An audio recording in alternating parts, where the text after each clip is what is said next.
Welcome everyone to the January 2023 Improvement Palooza follow-up webinar. My name is Ashley Randolph, and today we are going to be talking about increasing, can you go back to the slide one, please? Today we are going to be talking about improving care for NICU families with a non-English language of preference. Thank you. Slide 2. Okay, so here is our agenda for today. During the webinar, we will share data on language preference and interpreter use for California NICUs in 2022, a toolkit of resources that we've developed to improve outcomes for families with a non-English language of preference, and lots of shareable materials for both families and staff. The slides and recording will be posted to the CPQCC website following today's session, along with all the resources we share. We will end with a Q&A session. Please type any questions you have to our presenters in the chat, and we will try to answer them during the session. Next slide, please.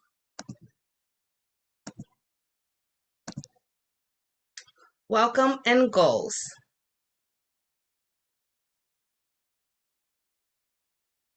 Next slide. We are excited to say that continuing education credits have been approved for the live attendance of today's session. Please chat your name in to sign in to today's session in order to request credits.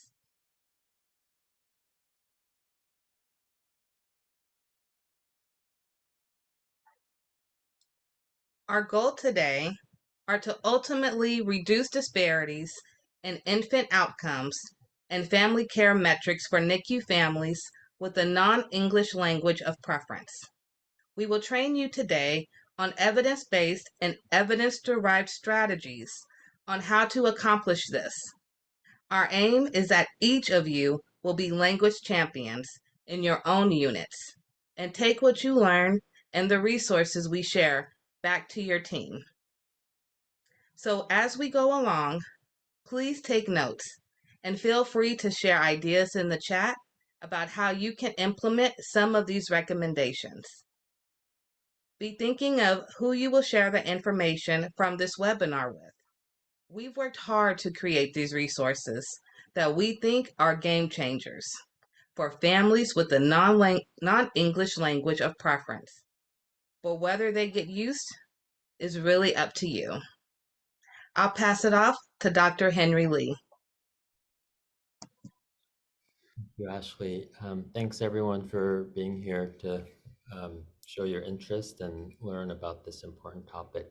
It's really many of you who are part of CPQCC who asked for this work on language, and we had started a data collection last year for this purpose. And of course, there's probably much more in terms of the rationale for why we might be concerned and collect data on language, but some of the reasons include research that has shown that those who have a preferred language other than English are at risk for poor health outcomes, poor ultimately quality of care in the NICU, such as parental engagement and less discharge readiness, decreased patient safety, and decreased parental empowerment.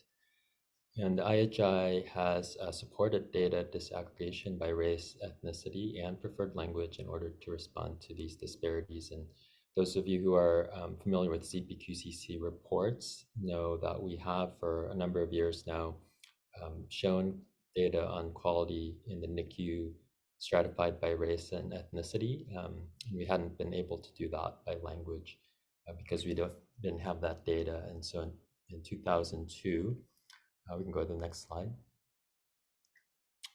We started to collect data on the mother's preferred language. So these two new variables in CPQCC.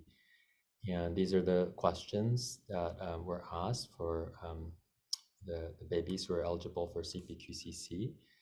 and the languages, the categories were similar to what we had been also collecting for high-risk infant follow-up. And then we also asked, other than the language, preferred language, the need for interpreter services during the NICU hospitalization. So this is, next slide, this is preliminary data because we don't have the finalized data yet, but just as a preview, we have been able to collect now data on 15,707 eligible infants in CPQCC. And this was the first year we collected these data. And so we also recognize that it may not be, as sometimes when we start data collections, it's not always the most accurate, but thank you for those of you who have contributed to this data collection. And we found that 89% had English as a preferred language. There was 1.2 missing, which has decreased over the course of the year, I think, as folks have started to get more familiar with how to get these data. The second most common language after English was Spanish as the preferred language at 9.8%. And of those, 88% requiring interpreter services, so a large number. It is possible, I think, that as we are starting this data collection, that this may not be quite as accurate, perhaps, because it's a little bit lower, I think, in terms of the non-English as preferred language. But I think we're hoping to get more accuracy over time. For all CPQC eligible infants, 9.6% were noted to require interpreter services, and I also might guess that that's a underestimate as well. So, and I noted Spanish there, and in terms of the other languages, it was really all the variety of languages you saw listed there, as well as other who were part of that picture. And of course, it varies across hospitals. Some hospitals, the number of folks who are preferring a language other than English are significantly higher. So I think now I'm going to pass it on to my wonderful colleague, Marina. Thank you so much. My name is Marina Persogliabel. Can you hear me okay? Sounds great. Oh, good. So my name is Marina Persogliabel, and I'm an interpreter and translator myself, and I have been leading a language services department for the last 6 years in the Bay Area. And it is my pleasure today to introduce this video to all of you. We have used this video several times in our trainings as we find it's very impactful and effective in helping us understand how our patients and families might feel. I think this video today makes us present to the fact that we tend to think that the other is the one that speaks a different language or has a need for an interpreter. Well, we are not challenged usually to be in that spot. And so this video will actually challenge us to and push us to on our comfort zone and let us experience what could happen if we were in that situation. One thing that I always point out is pay attention to all the feelings expressed here, because usually the cultures that tend to need an interpreter or speak other languages are not usually as expressive with their feelings when something to express something that they need. So thank you.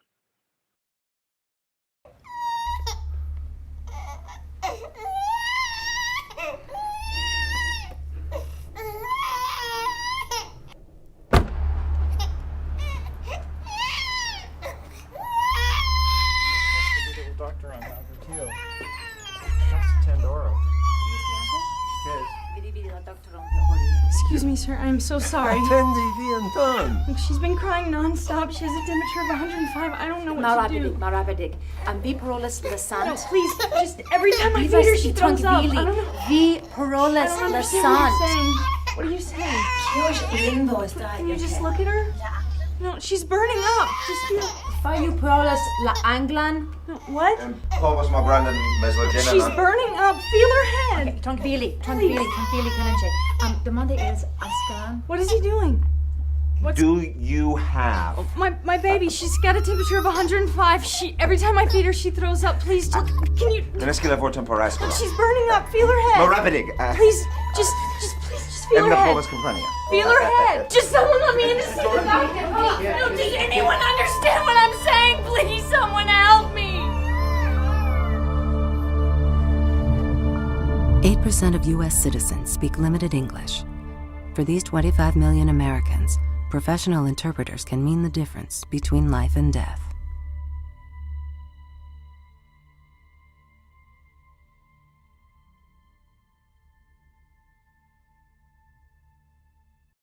Thanks for sharing that, Janine, and thank you, Marina, and others for the work that you do as well.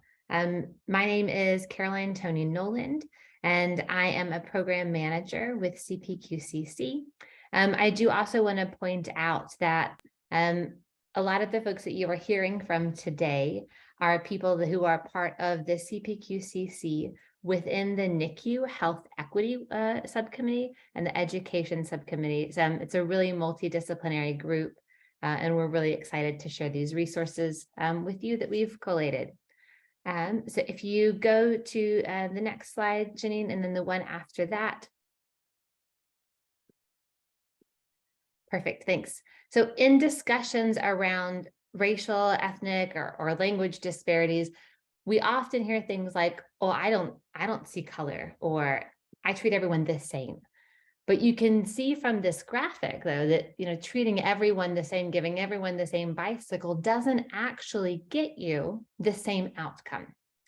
So many of the actions and recommendations we'll talk about today require that you give NICU families with a non-English language of preference more time, more staffing, more resources, more energy. And we wanted to show you this graphic to help frame those recommendations, because some families do need and deserve more from us in order to achieve equitable outcomes. So I'm going to pass it off to Dr. Sudarani to get us started and share a link in the chat with you. Hi, everyone. I'm Sudarani Narasimhan. I'm one of the neonatologists with the County of Santa Clara Health System. And we're really excited to show you what we've put together. And hopefully this will be helpful for you moving forward. And I saw that Caroline has dropped in the link. So feel free to follow along as we kind of go over our mini toolkit here, presented by CPQCC. So this is good. I'm going to first give you just a brief overview. And what we really wanted to do was to give you very specific action-oriented recommendations so that you can take this back to your home hospital and actually do something about these issues that we're going to bring up. To let you know that these were developed by the Within the NICU Health Equity Committee within CPQCC, and it includes physicians, nurses, NICU parents, interpreters, social workers, and others who are all passionate about reducing disparities. So you see it's a multi-specialty, multidisciplinary team that came up with these recommendations. They are evidence derived. And I wanted to kind of go over this diagram. So according to the IHI, which is the Institute for Healthcare Improvement, a driver diagram is a visual display, and this is an example of a driver diagram of a themes theory of what drives or contributes to the achievement of a project aim. It presents a clear picture of the team's view, shared view, And it's a useful tool in communicating to the range of stakeholders where the team is and what we're working towards.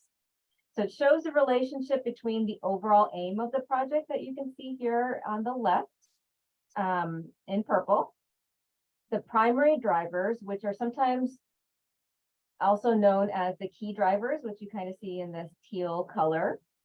And then the secondary drivers that are components of the primary drivers, the secondary drivers we have here in orange. And then we have specific change ideas. And this is to really focus on and test each of the secondary drivers that would then lead, eventually to fulfill our aim. So in this toolkit, we do have links to other printable resources for both staff and family that will be presented as well. So go ahead, Caroline, next slide. So we're first going to dive in with this primary driver. So I've included a link in the chat if you want to click on that to follow along, or you can look at it afterwards. But for this first driver, using an interpreter feels like a hassle or a burden. On the next slide, if you are following along on the PDF, you'll see, you can go to the next slide, Janine, and this is what it'll look like for you. So we'll do a bit higher level overview. So for this secondary driver, this idea that we don't have enough time, you can go to the next slide there. These are some change ideas of how we think we might shift that. So the first is this idea around not having enough time for communicating with families. So we're going to recommend educational videos. These should not by any means replace communication with a healthcare provider, but they might enhance comprehension for families with a non-English language of preference and allow for some increased repetition. We have a playlist to share with you later on to get you started on this. Qualified bilingual staff, so these are not interpreters, they are healthcare workers who have been appropriately assessed and found to have quality language skills. They can actually provide language concordant care. So that's where the provider and the patient speak the same, or the patient families speak the same language. So that can not only reduce the time that those interactions take, but we know that they're also tied to higher levels of patient-family satisfaction. Strong policies should also reduce the use of alternative or unqualified interpreters. I'm looking at you, Google Translate, which may end up really actually causing confusion, requiring more repetition and wasting time. So when we reward staff who uphold the policies, that can act as some positive reinforcement as well. While we know also that video and phone interpreters are not the gold standard, they can serve to reduce wait times, but only if those devices are parked in a known location, or even better, if you have enough of them, having a phone or a tablet beside the bedside of each family that needs it. So one is always available and charged. Lastly, for this secondary driver, be mindful of body language that communicates that this family is taking too long. If your eyes are sort of looking towards the door, or your shoulders or feet are starting to point towards the hallway, sighing before you respond, all of these make families feel like a burden. And if they feel that way, they can't possibly receive the quality care that they need as the infant's caretakers. So changing your physical posture to communicate that you're listening, that you have the time, that you're open to questions, can help to change your own mindset that you don't have enough time, because you do and you should. Next slide. Now moving to another secondary driver where there might be a thought that interpretational is optional. And basically it is not optional, right? This is a way that we need to communicate with our families in order to achieve optimal care. The families are integral to the team to care for the patient. And so interpretation is not optional. So what are some things that we could do to kind of debunk that theory? Obviously, we want to engage leadership because everyone needs to be on the same page, so that, when staff is requesting time or additional support, that, everyone is on the same page. One of the biggest things that we could all do is including interpreters in our rounds so that it's not optional, because they're right there. They're part of the team. And if you think about it, if a family is present during rounds and you're talking about their baby, and you're talking in English. If an English speaking family is there and they start asking questions, or they, are listening in to what the discussion is happening, they have a better understanding of what is going on. It needs to be the same for any other language, any other family that is speaking a different language than English. So that would make it easier. I know it is sometimes it'll be a challenge. I think that is a challenging thing to be able to have interpreters part of rounds, but things that you can do to mitigate that. Some of the things that actually Caroline already mentioned, having a bedside, whether it's an iPad or a phone or some type of device that can provide the easily accessible and can provide the translation, would be beneficial. It'll be important to train the staff of the concept that interpretation is part of the day-to-day and every, minute by minute, hour by hour care for the baby. It's always a good idea to, debrief after an event and discuss it amongst the team, how we can do better, how we can make sure that we provide the interpretation so that, each time we improve. And then you could read the rest of the change idea. So there's a few that I wanted to highlight. So next slide. So this is another secondary driver. Interpreters aren't really part of the team. So the first change idea there that I want to hit on is a bit longer term, but I also know that some of the people in this Zoom room on the call today are responsible for these things. So we wanted to hit on it. Training and curricula should include interpreters so that this process and working with an interpreter or a translator is viewed as integral to providing care from the very beginning to really shift that. It should be a skill that medical and nursing students and other professionals practice the same way that we practice inserting an IV, so that everyone feels comfortable and confident using interpreter services. You can also work with your hospital administrators to advocate for NICU dedicated or NICU specific interpreters.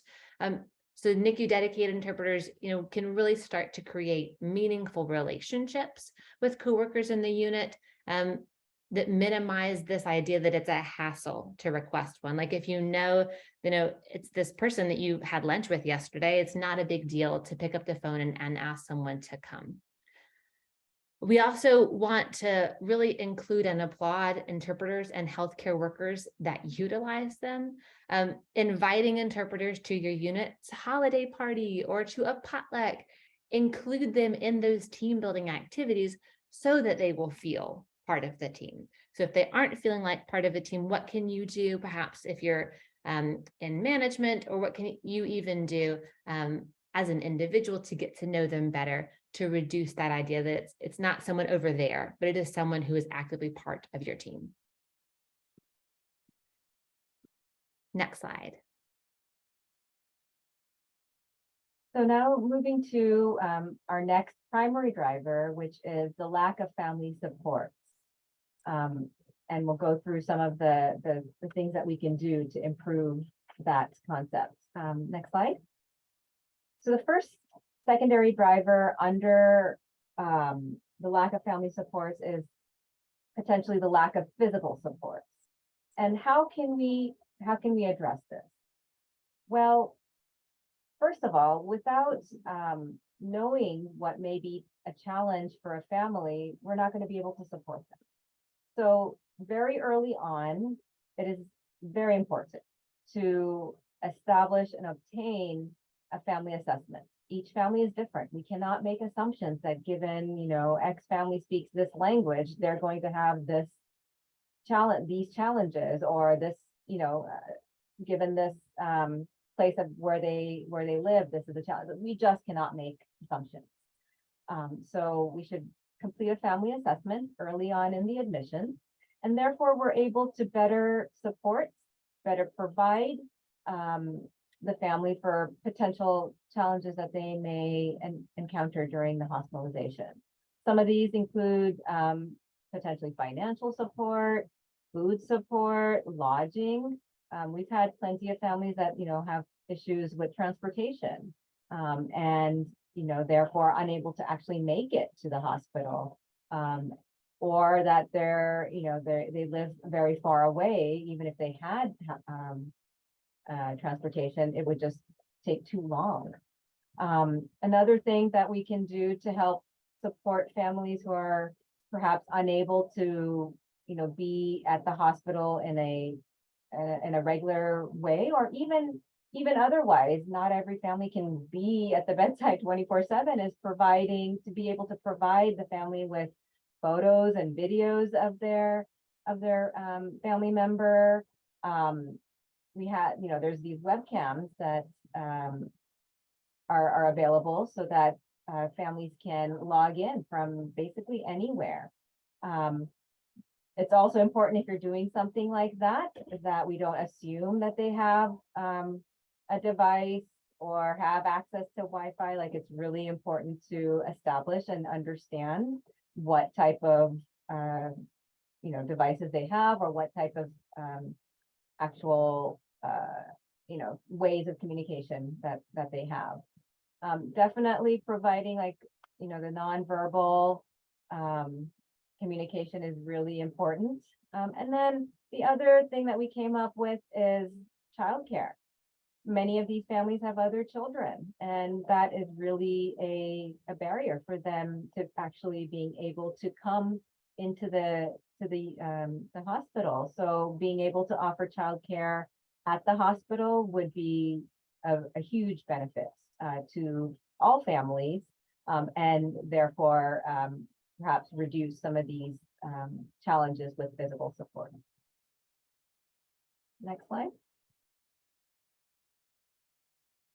So the other side of family support besides physical support is emotional support. So you can see some change ideas listed there.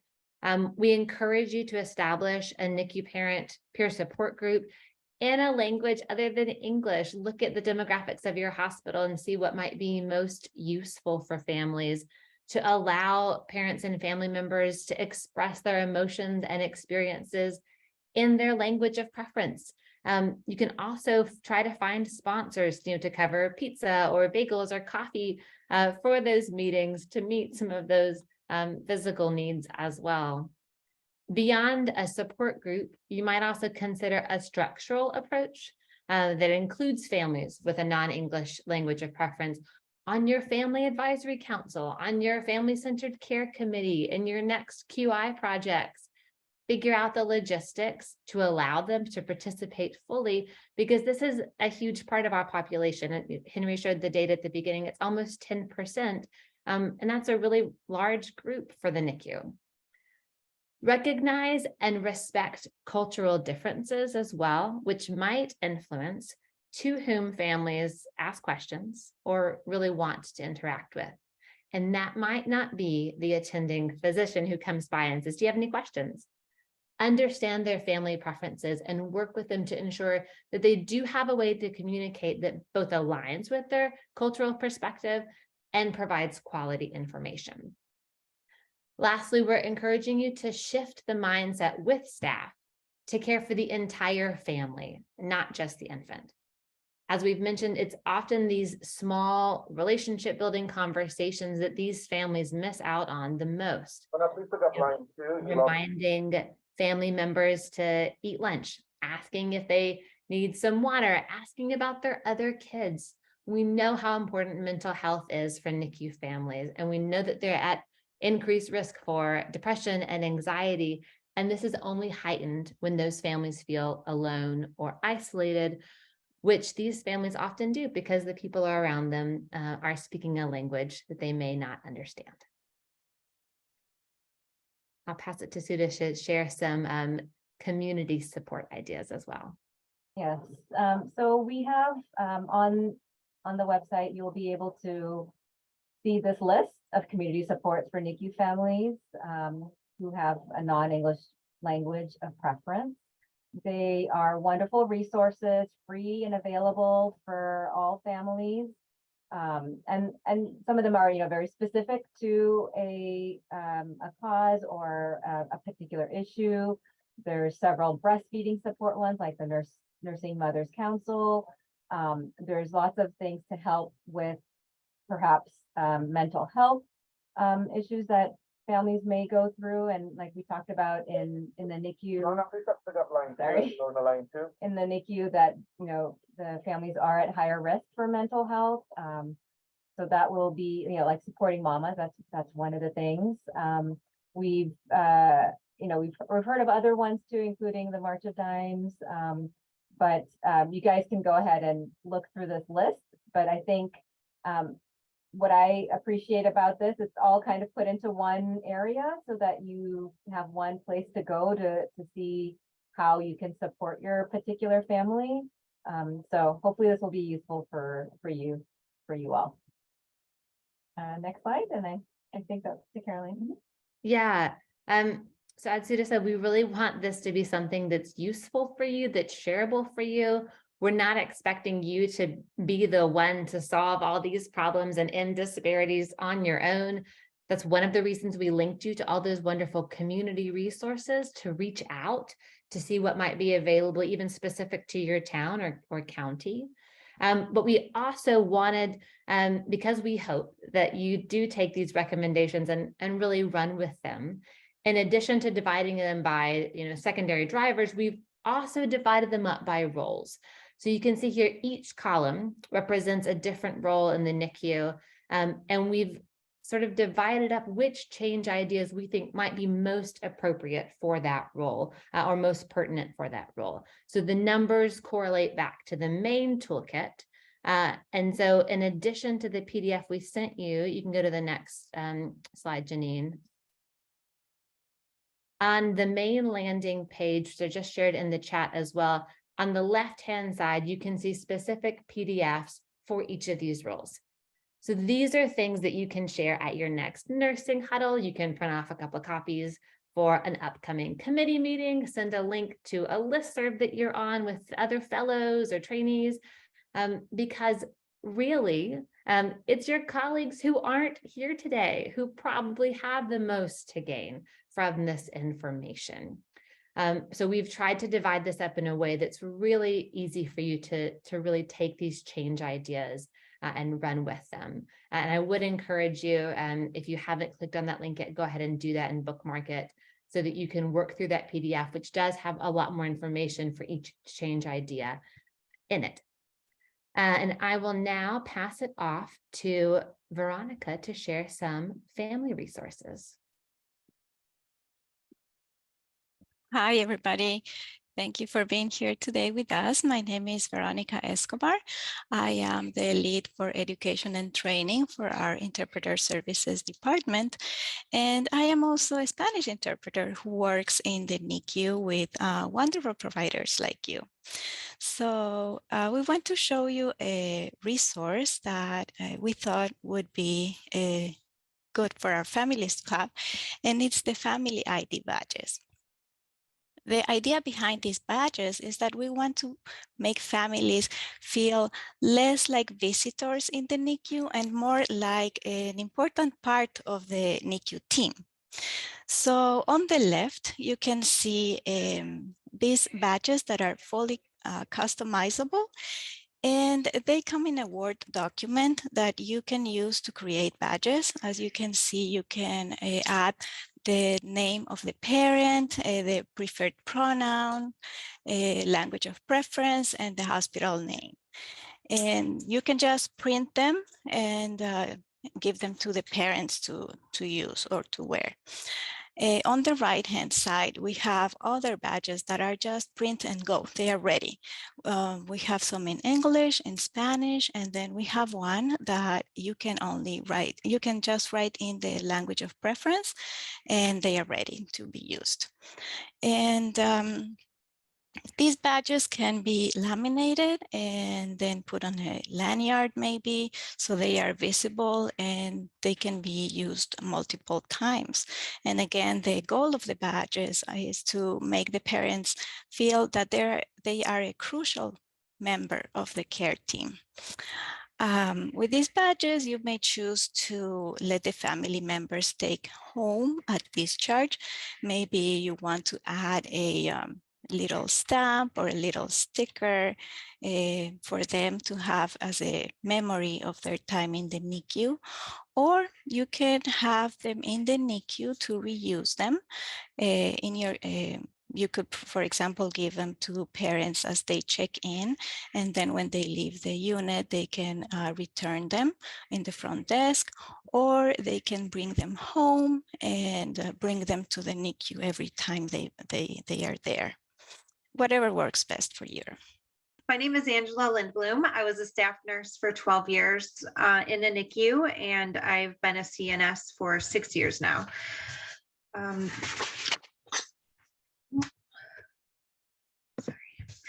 Okay, this is a sign for the infant's bed or door.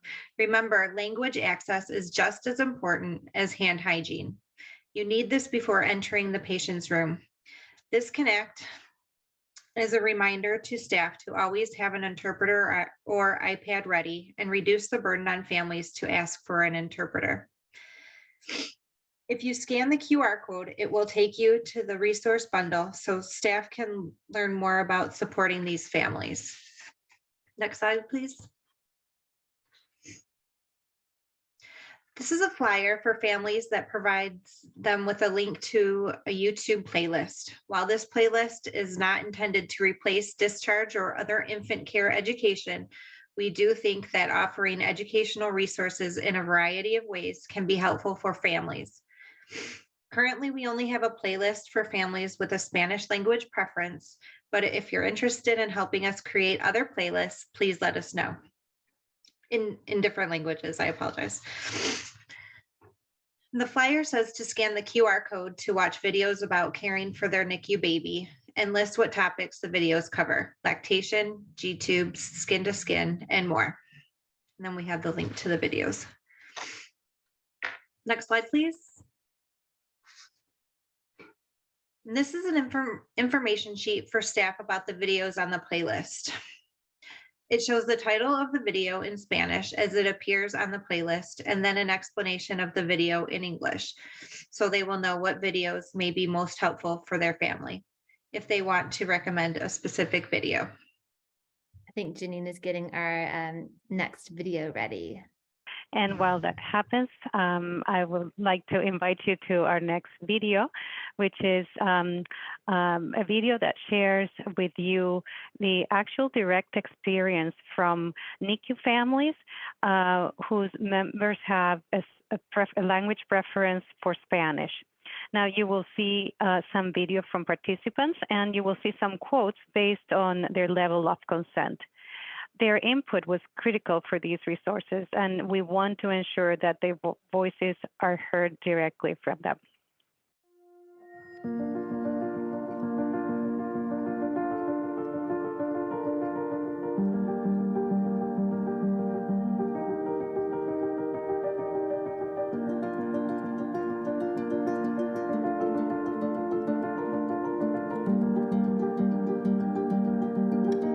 When you're working with your child's care team, how often do you have an interpreter?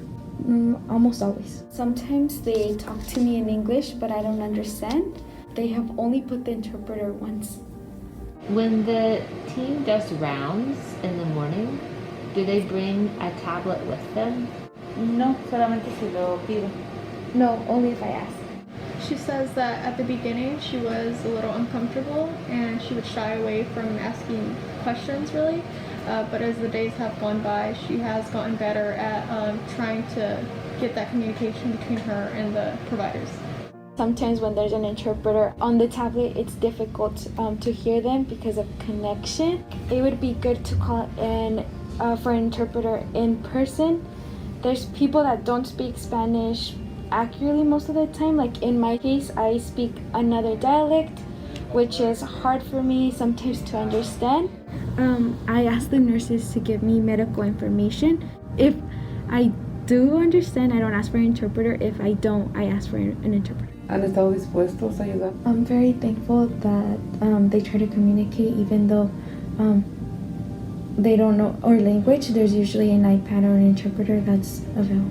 The staff's attitude make you want to come to the hospital more or less? Me hacen sentir, we feel better because I know that he's well taken care of and I don't have to worry that something bad is going to happen. Yo no me animaba. I didn't have the courage to hold the babies. There was too many monitors. I was stressed out, but the nurses that were there, they would bring a seat. They'd be like, sit down. The main thing she wants to get across is that it's hard and that she's learned to not let fear get the best of her, because when you think of NICU, you think of the worst thing that can happen. But she says that her experience here has been really great. Everybody has been, again, very comforting towards her, has met her needs, and at the end of the day, she knows that if she's okay, her baby's going to ultimately be okay as well.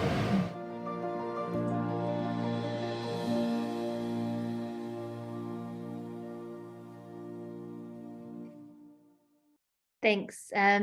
Thanks for sharing that, Janine. So we do, we're going to show you the next slide is the landing page, just one more time. So this is where you can find all of the resources that we've talked about. We'll also put up the webinar recording and the slide deck from today's webinar as well. We really want you to share this with your colleagues. We are encouraging you to make a plan today. Pick one thing or one change idea that you heard about or that you're reading about, and try to figure out a way to get that moving before next Tuesday.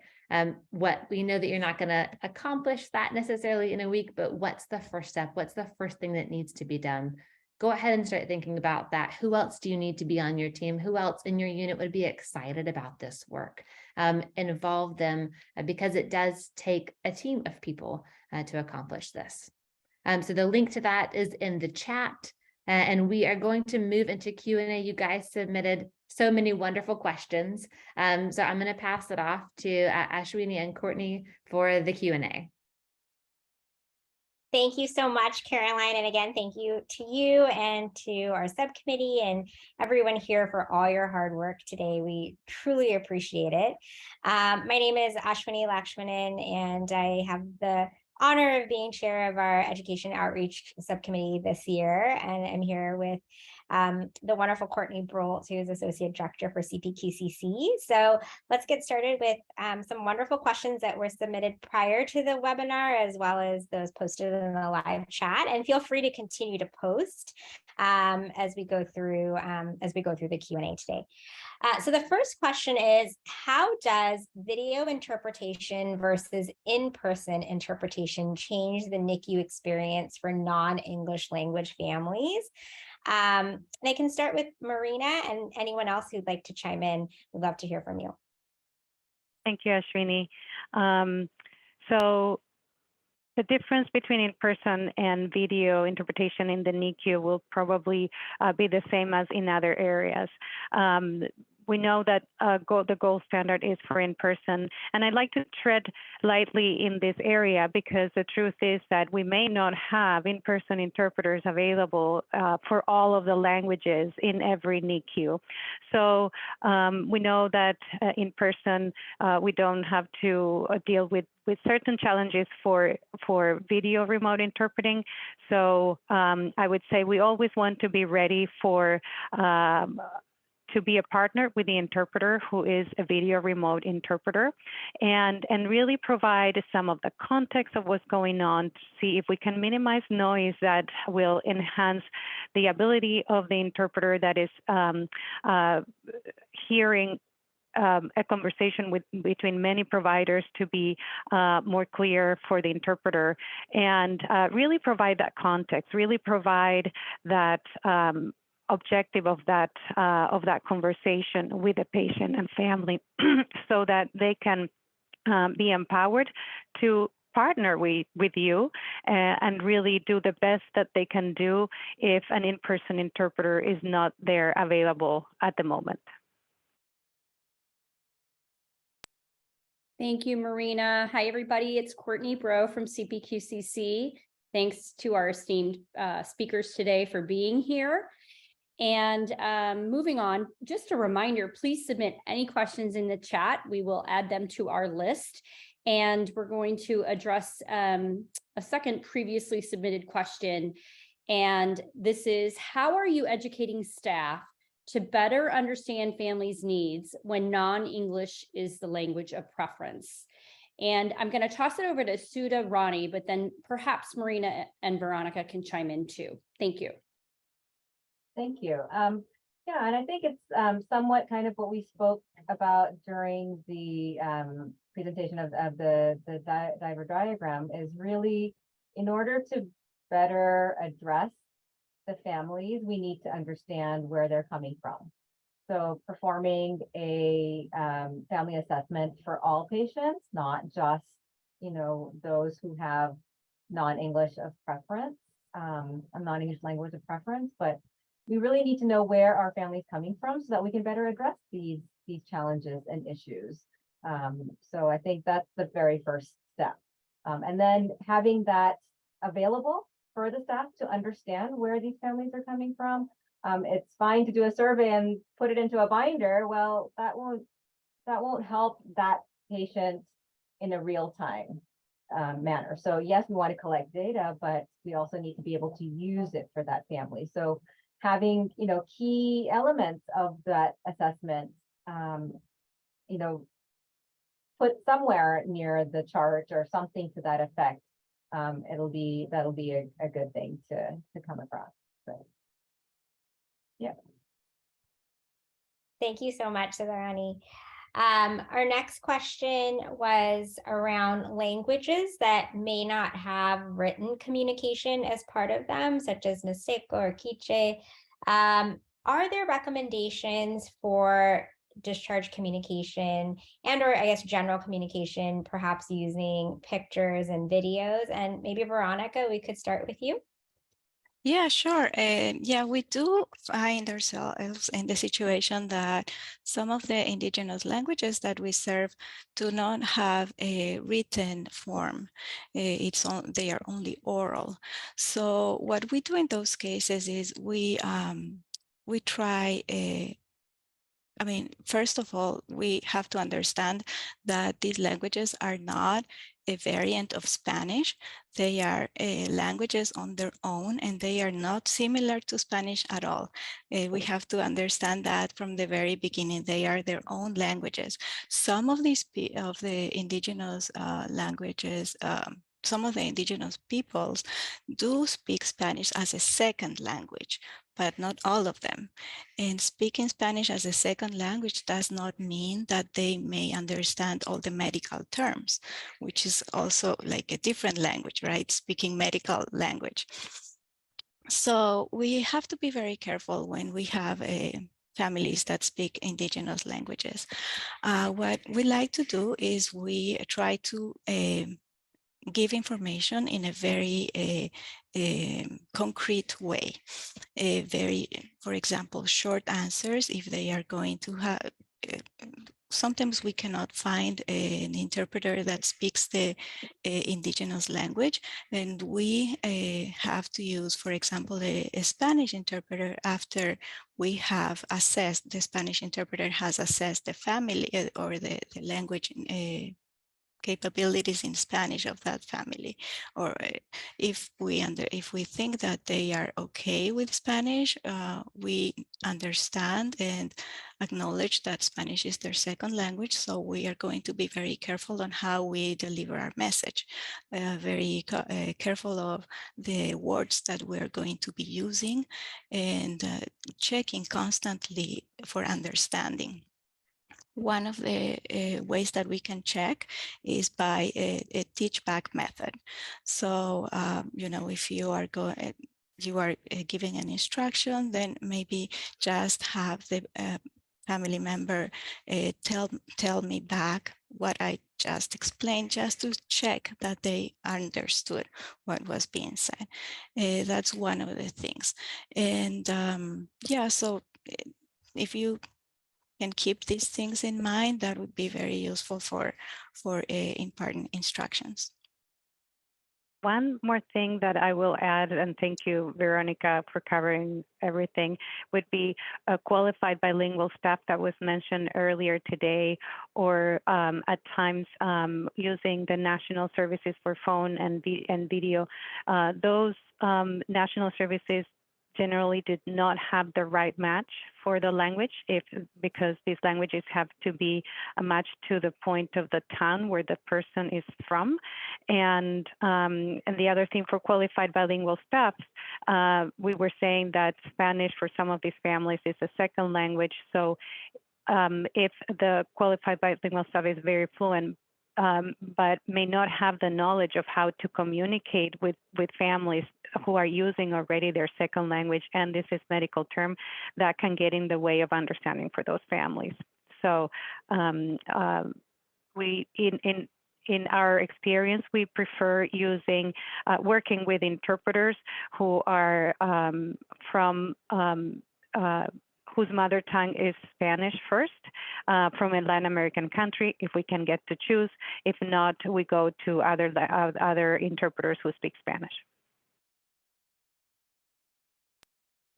Thank you, Marina and Veronica. Excellent recommendations. We're going to transition to our live questions now. And one of the questions that was submitted is the following.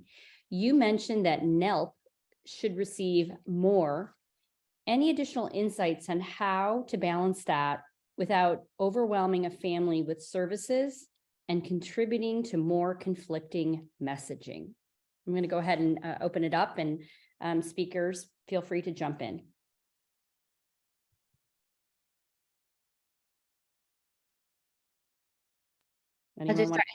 Yeah, I think that this is important to consider the family's emotions and where they are in terms of how able they are to receive services. We I think oftentimes hand NICU family members an entire sort of bundle of like, here's a bunch of pamphlets on depression and anxiety, and where to find the cafeteria, and where to get a car seatbelt check, and all of these different things. When that's just completely overwhelming. And I'm sure Ashley, as a NICU parent, can probably add more to that experience. But I think being cognizant of that is really important. But I think if you're offering NICU families more time in such a way where it's paying attention to their needs and actually giving them really equitable care, I think then that isn't overwhelming. And that's a relief that they're not having to always ask for an interpreter if they have a question, but like one is there. It is assumed that they will have questions anytime you walk in that room, because we do that with English speaking parents. So even if it's just like, hey, this happened, is that okay? Or hey, the baby did this, is that normal? Assume that they're going to have questions, assume that they want to build that connection with you because you're taking care of their baby. I'm sure Ashley has a lot more insight on feeling overwhelmed as a parent as well, and how not to do that. So yes, I do. So for everyone who do not know me already, I am a 3-time preemie mom. And so I have had pregnancies and NICU stays in Louisiana, Texas, and California. So I understand the difference in multi-states, and had good and bad experiences with all three. But what I can tell you through my experiences and what I do here and with my organizations is that if you can put all your resources in one spot, that really helps family. It may not be possible for your area. I do know some hospitals use their volunteers to help put that together for them. But if you can make just one sheet front and back of basic resources for the family in all languages if possible, and if you can use your volunteers, your families would be so grateful for that. And I would have loved to have that instead of 150 pamphlets and papers to go home with. Now, the second thing I wanted to add on was you said that if they want to ask questions, please allow them to. And so I am a huge person to say there is no wrong question. So as long as you feel that the family may have a question, just please have, I call the open door policy, but using that in a healthcare way. So letting the family know, yes, you can ask the question, and letting them know from the first moment they come in that there is no wrong question. And at any moment, if you have one, please let me know and allow that open door policy. Thank you all. Thank you so much. And thank you, Ashley, for always being such a wonderful advocate for families. Our next question from the live chat was, how do you recommend we discourage staff members from speaking English with families with NALP that they perceive that they speak English well enough to understand? The participant mentioned they've encountered this numerous times in trying to spread awareness of the importance of language disparities in the NICU, and often met with comments such as, they spoke to me in English, they understood what I was saying.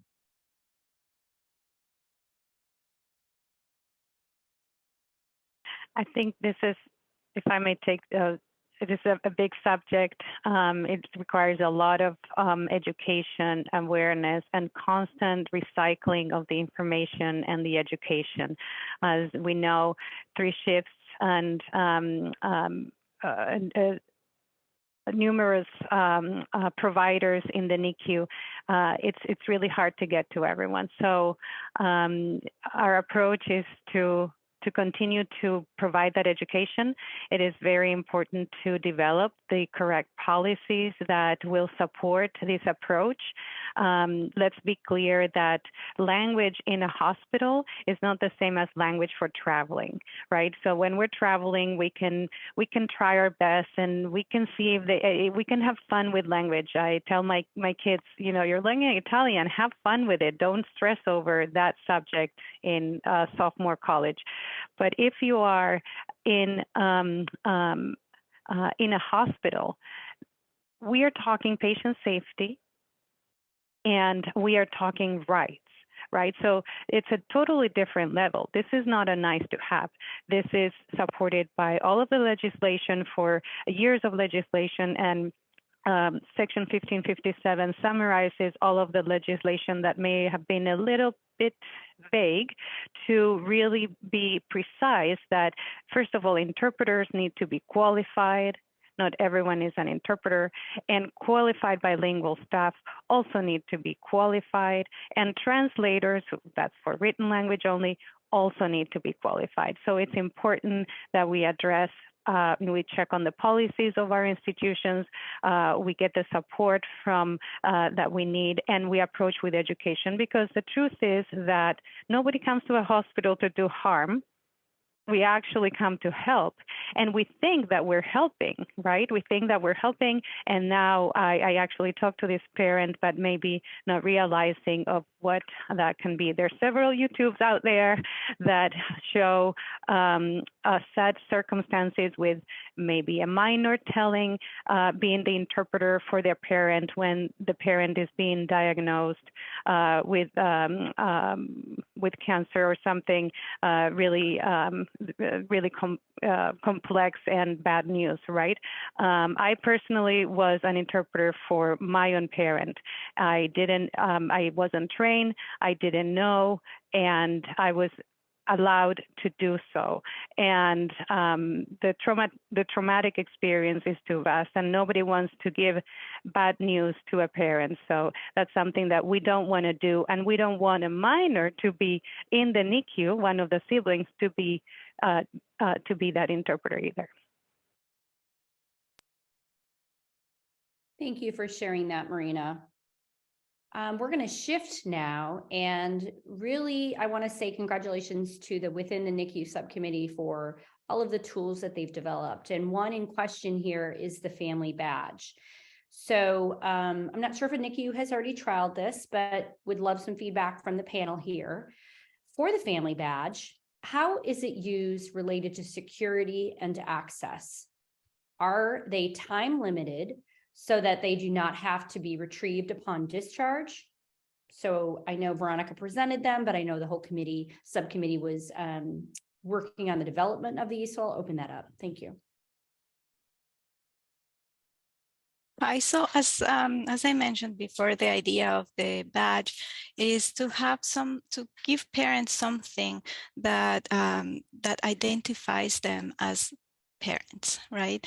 They are not visitors, any visitors. They are very important team members in the NICU. We didn't think about any time constraints of having the badges. We thought of the badges as something that family members can can have with them as long as they need them in the NICU, or if depending on the hospital, if you want them to take them home, they can do so, or if they want to take them as discharge, as a souvenir from the NICU, they can do so too. Yeah, so I think it's going to be dependent on the hospital, every hospital, however it works for your unit and for your hospital.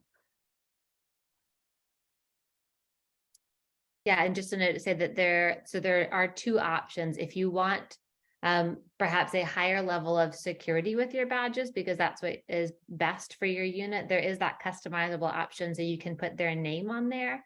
Then there's also the sort of like print and go options available in English, Spanish, and one where you just write in the language of preference for that family member. So you can have those available, as Veronica said, at the check-in or sign-in desk that the parents get that day to wear. Or you can have them at the security desk, at the door. They can take them home if that's something that your administration is comfortable with. We're really leaving it up to you. But it does sort of formalize that role a bit of caretaker at the bedside and moves us away from visitation hours. Thank you so much, Caroline and Veronica, and the committee for putting these resources together. Our next question is, are there any grants or financial resources for safety net NICUs with limited resources that they might be able to leverage to improve outcomes for non-English language patients that you're aware of?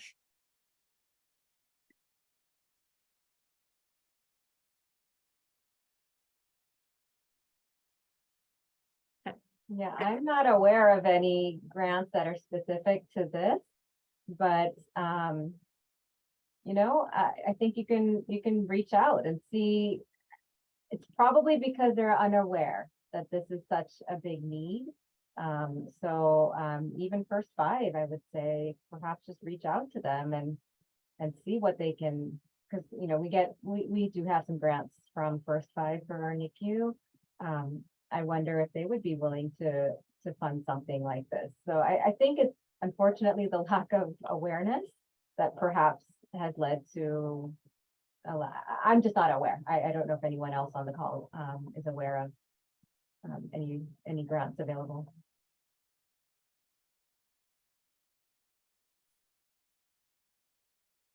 Thanks, Sudharani. I think it's important that we share and network, right? And try to raise awareness around this. And if anybody does know, please let us know. I know Caroline just listed, there's a list of community resources in the mini toolkit, and all are free. Thanks, Caroline. Wonderful. Okay, moving on. Next question from the chat. Thank you, everybody, for submitting your questions, by the way. How do you recommend we best evaluate language preference on admission to the NICU? Is there exact wording that you would recommend using in the initial assessment?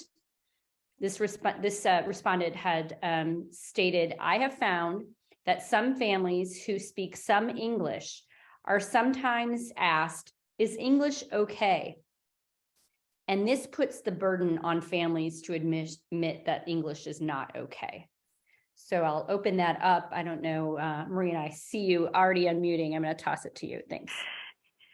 Yes, the Joint Commission published, I don't know, maybe in the 2010 or around that time, a roadmap for hospitals. And so their recommendation there was to use a certain phrasing that goes something like, what is your preferred language to discuss care? Or to discuss healthcare. And so that is what we have adopted since about 2014 when we went live with our EMR, and we were able to record the language. For the first time, we had more fields than one. And so we were able to record the language of the patient. In this case, the little patient in the NICU is not something that causes us problem, but in all of the other areas of the hospital, we wanted to understand exactly the preferred language for the patient and the preferred language for caregiver 1 and caregiver 2. We have seen situations where there is no common language in the family because patient is ASL, mom is Spanish, never learned ASL, and maybe dad is English and never learned ASL. So all of these situations are possible. They're not they're not the majority of our cases, but we do find that that at times there is no language concordant within the family. Yes, and one question that we can ask, because as you say, they may speak some English, and that's fine for other types of conversations, right? But one thing that we can ask is, in what language would you like to receive your medical information?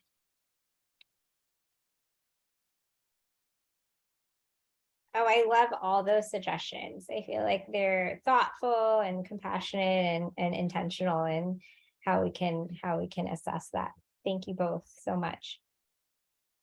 Our next question is there a good resource for parents to be able to just translate a quick, small question, like maybe a QR code that they scan to access an interpreter they can send their question to? This participant said, I feel a lot of parents also find getting the video interpreter is a hassle. Any suggestions?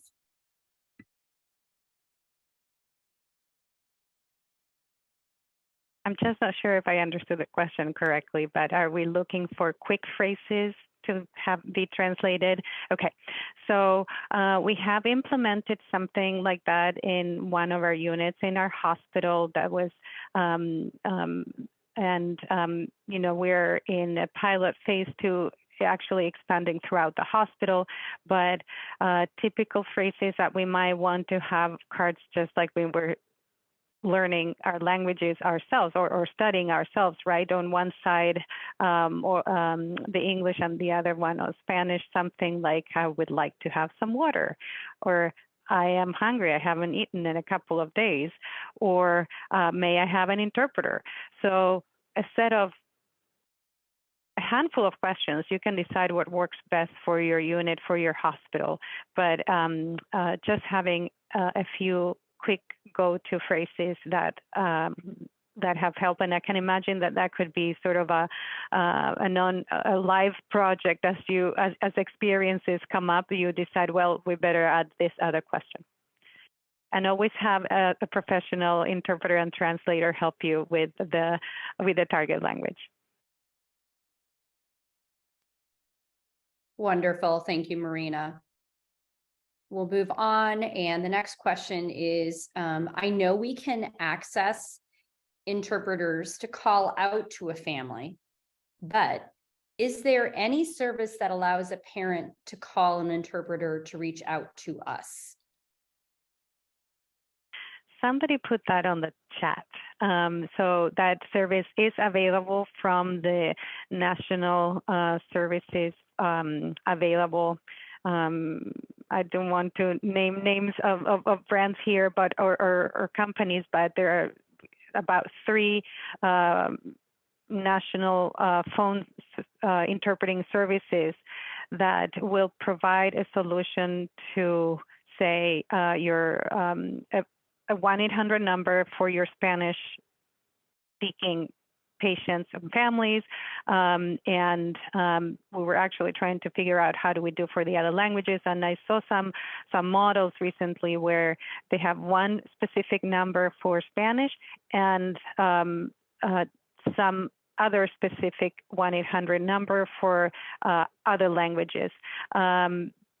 It all depends also when trying to go about this, it depends on your demographics. The demographics in California and in Southern California are one thing, and in Northern or in the Bay Area, they can change if you are just a couple of miles away. So the important thing is to understand your language demographics in your particular area and what would be the best number to have a 1-800 number for that population. I just want to applaud this also, like for recognizing the power imbalance that exists, right? So like right now, healthcare workers are the ones that they want to decide to update you, so they call an interpreter. So shifting the power to allow family members to call and request is huge. I think having iPads or tablets or phones by the bedside, if you have that capability, is another way to do that as well. Thank you so much, Caroline. That's a great idea. And thank you, Marina, for the tips. Another question that came from our participants was, how can we engage our colleagues and staff to become certified interpreters? I'm probably not the best person to answer that because in our institution, we believe in that we uphold that interpreters and translators are professionals, and thus we discourage the dual roles. I know this is a touchy subject, so I won't say much, but our experience is that we want that professional to be 100% invested in his or her professional development and have good handle of terminology to face whatever comes, or if we don't know what it comes, then to stop the session and really have that conversation with our partners, with the providers to problem solve in the moment. So if we the one particular thing with dual roles is that, say, if you have a medical assistant be an interpreter, this medical assistant, you probably are experienced, will be called to do interpreting and leave her job as medical assistant. Now, I don't want to go any further on this because I know there are institutions that value dual roles, and maybe that helps, and maybe there are places that are small with fewer resources that have to probably look at this as an option. But again, it's looking what, it's be informed before making a decision in your own institution, or maybe a suggestion to what are the challenges and the pros and cons of having that dual role. I think since the beginning of the pandemic, the understanding of interpreting services or interpreting and translation as a profession in the United States has been tremendous, and we want to continue that in that wave to actually provide the best services for our patients and families in a safe and provide that information in an equitable and safe manner. So I have a comment. Actually, in our institution, we do have staff members who are certified in different languages. I think the question also was, how do we encourage staff members to obtain that certification?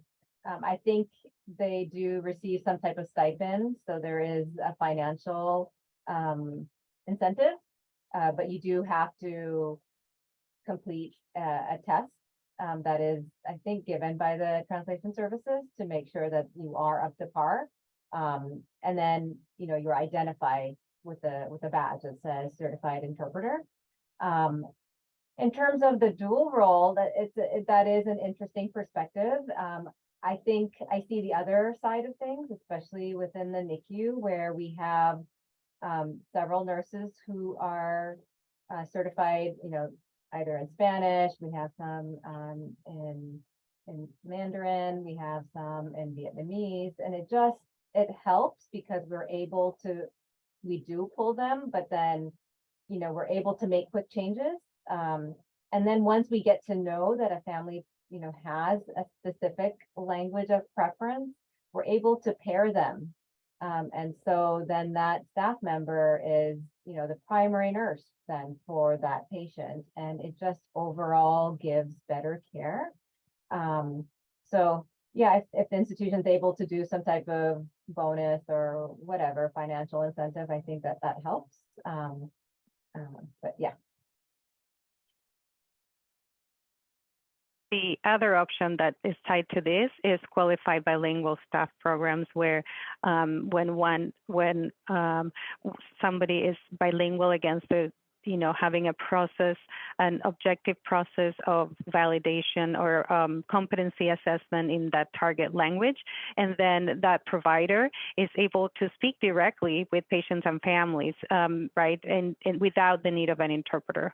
And that is also very much something that the Joint Commission recommends as for hospitals to develop, because the need is so vast that we need to have all of these different programs that help us address that need.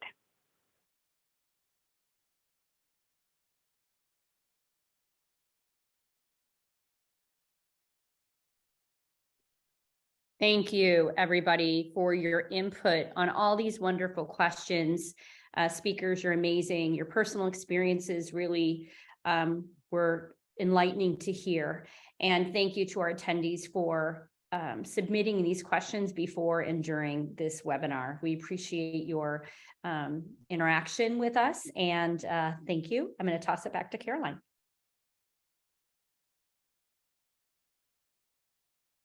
Actually, I think it's Ashley. Okay. So, continuing the conversation. So, I don't have any notes for this slide. I can pipe in, Ashley. I think this was around our Padlet. So this is just to encourage you. We're trying something relatively new with CPQCC this year. We piloted it or looked at it with our NeoBrain collaborative, and it went really well. So we thought we'd try it here today. So I encourage you to either scan this QR code, or you're welcome to click on the link in the chat for our Padlet around our conversation today about facilitating work around non-English language preference. And so we've pre-populated it with some questions, and we'll continue to post from our discussion and our chat today. And it just creates a wonderful community for us to keep the conversation going. So encourage you to please take a look, contribute, jot some thoughts in, and we really look forward to circling back with you in this virtual space. So thank you for trying it with us. Thank you, Ashley, for letting me pipe in there. Please proceed. And thank you all so much for attending today, and to all the presenters. Please take a few minutes to fill out this evaluation and let us know what was really useful and what we can do on our end to improve. If you would like continuing education credits, please be sure to complete the evaluation by February 14th. You can scan the QR code or click on the link in the chat to submit an evaluation of today's session.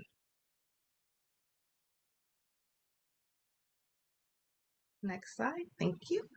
CPQCC would also like to extend an invitation to you to attend our upcoming Improvement Palooza on March 3rd in San Diego. See the link in the chat or scan the QR code for more information.